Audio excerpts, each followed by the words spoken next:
Hey all, welcome back to the channel. Brendan here, aka Cliff Jumper, and I'm going to ask you a question. What the heck is this? If you know, you already know why you're tuning in for this video. I'm going to help you out. And if you don't, well, maybe keep watching out of sheer morbid curiosity. Here we go.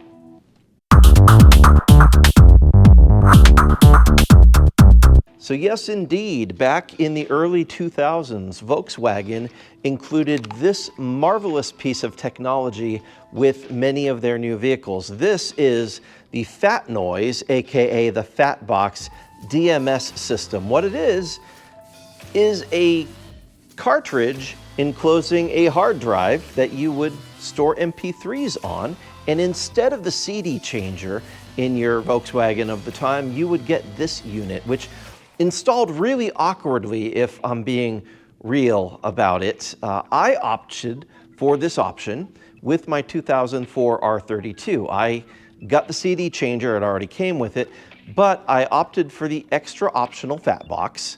I did not have them install it because the installations were traumatically horrible, if I'm being real. The dealership didn't know where to put them, what it ought to look like when it was installed.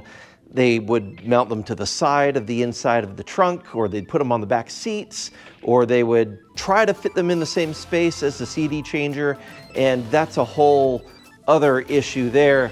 We will visit that in a different video, just some possibilities, some pitfalls to avoid when installing a Phatbox if you are one of those weirdos like me that insists on having some period correct technology in your R32 or your now vintage Volkswagen. It's weird to say that, but yeah, the Mk4 is a 20-year-old platform, so stuff like this is now falling into the period correct category.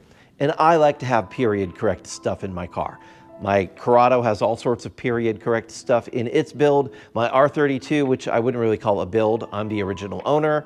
I've maintained it fairly original. I've done some period correct OEM plus type modifications to it, but it's stayed pretty faithful without anything crazy and wild going on.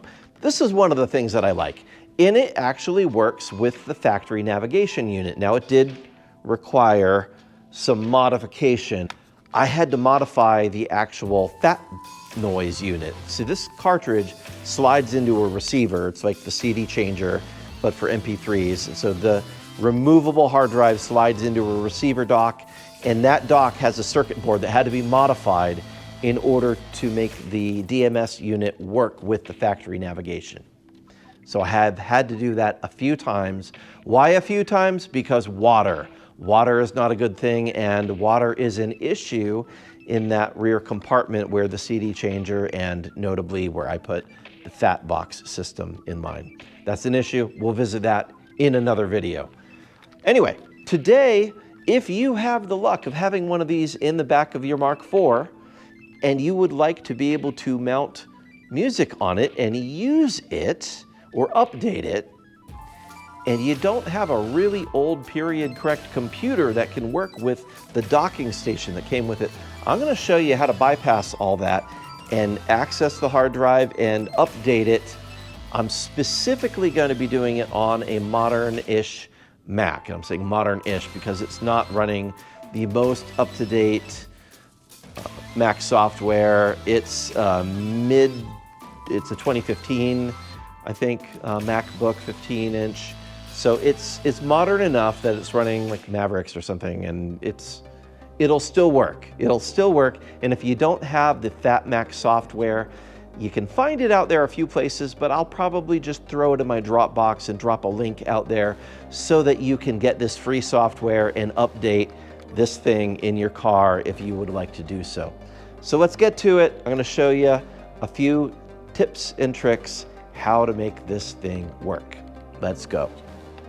As I mentioned, the docking station that works with this will not work with most modern computers because it's USB 1.0 and now we're up to like 3.0. It doesn't work anymore. It won't be recognized in most computers. So in order to update it, we are gonna take it apart. You just need a screwdriver, nothing fancy here.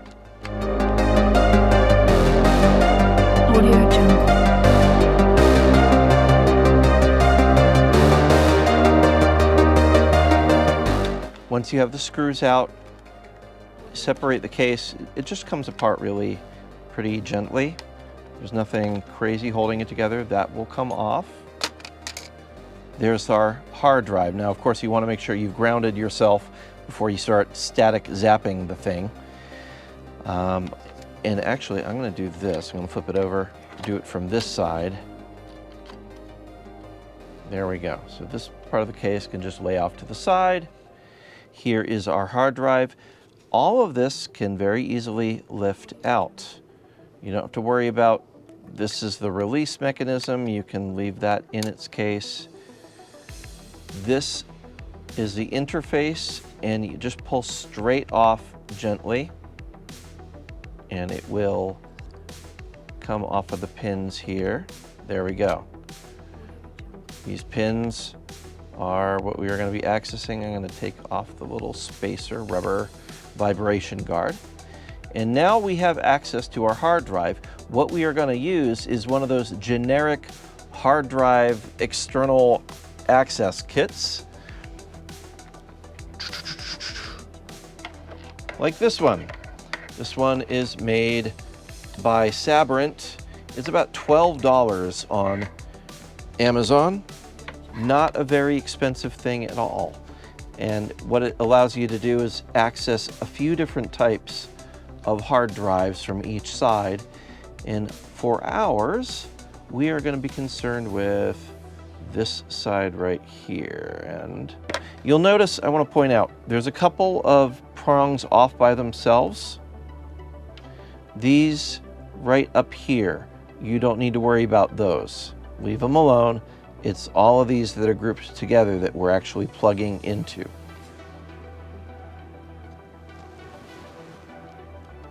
There we go. It doesn't like plug in a whole lot, but we just want it to be on there and be stable. It's got its own power supply. Yay, plugged in over there. Click on the switch. There we go. We've got a disk called Fat Data and the other Fat System. Once those have appeared, we can launch the good old Fat Mac application.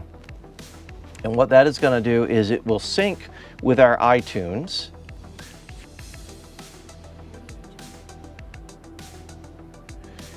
Now, if you log in and you don't see your iTunes library show up, or what shows up here in this corner doesn't actually match what is in your real iTunes, you're going to go up to the preferences, and it's going to ask you where your XML library is. You want to make sure it's actually the correct iTunes library and not some previous older library. That's really common. And of course, you want to have most of these boxes checked in order for it to work correctly. I also make sure that I have it generate speech. I like the Kate voice from Britain. So, yeah. Anyway, just checking the general preferences, accept, that's fine. What we're going to do is we're going to hit Purge Library, and we are going to hit Purge Disk.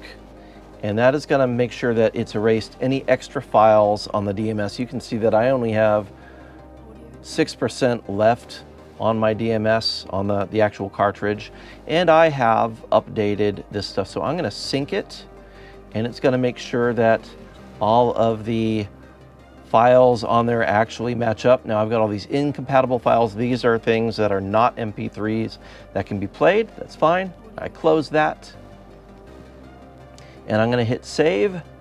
And what it'll do is it'll go through and it's going to compare what's on my iTunes library with the playlists I actually have on my Phatbox DMS cartridge. And it'll transfer stuff over, make sure that it generates speech so that when you hit the little button, it'll say the name of the songs and all that fun stuff. Once you are done, hit eject. You want to make sure you eject it from this before you close the program down. So I've done that, I can close the program, and you notice the hard drives have disappeared from my desktop. It is now safe for me to turn this off, let it spin down. Now I can very carefully remove that and place this back in the cradle.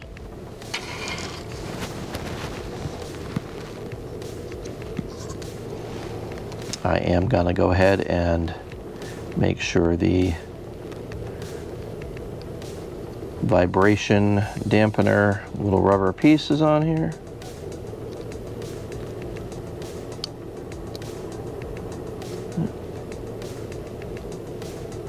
There we go, this way.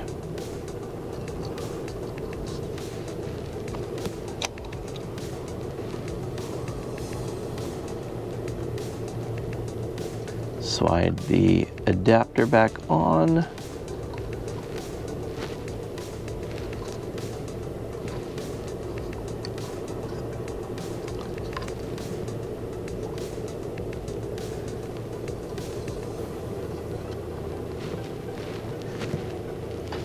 And let's see, I think I am, oh yes, there's another little rubber piece that fell off over here. We'll put that back in place.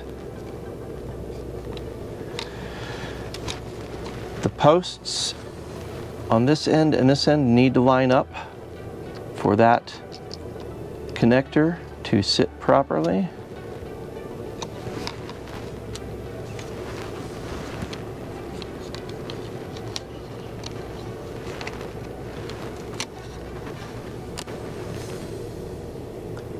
I will make a note that when you slide this adapter chip back on, don't use a lot of force. These pins are very delicate. You don't want to bend them or break them.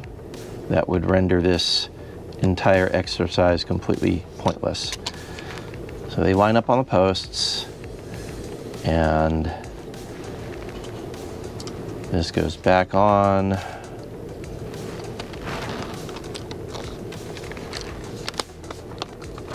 Kind of snaps together.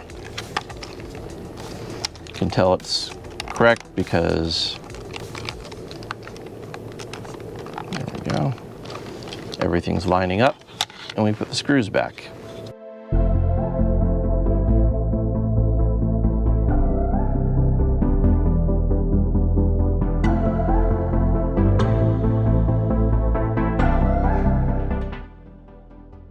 Et voila, it is back together.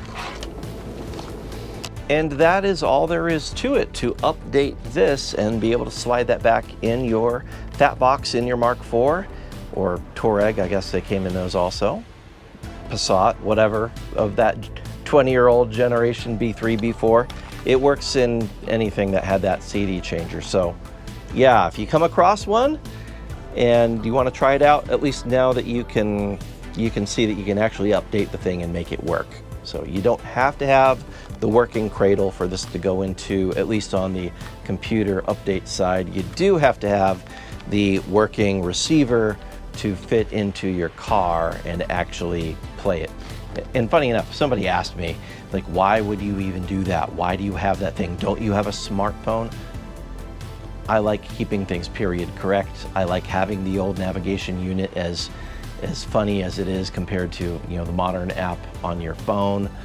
It's just kind of a cool factor, and I think the older our cars get, the more people will appreciate this older tech. And it's weird to think that this is older tech. This was really cutting edge when I got the car brand new. Like, oh, I can get MP3s on a hard drive that's removable instead of having to make CDs, burn CDs and throw them in the CD changer. Yeah, super high tech.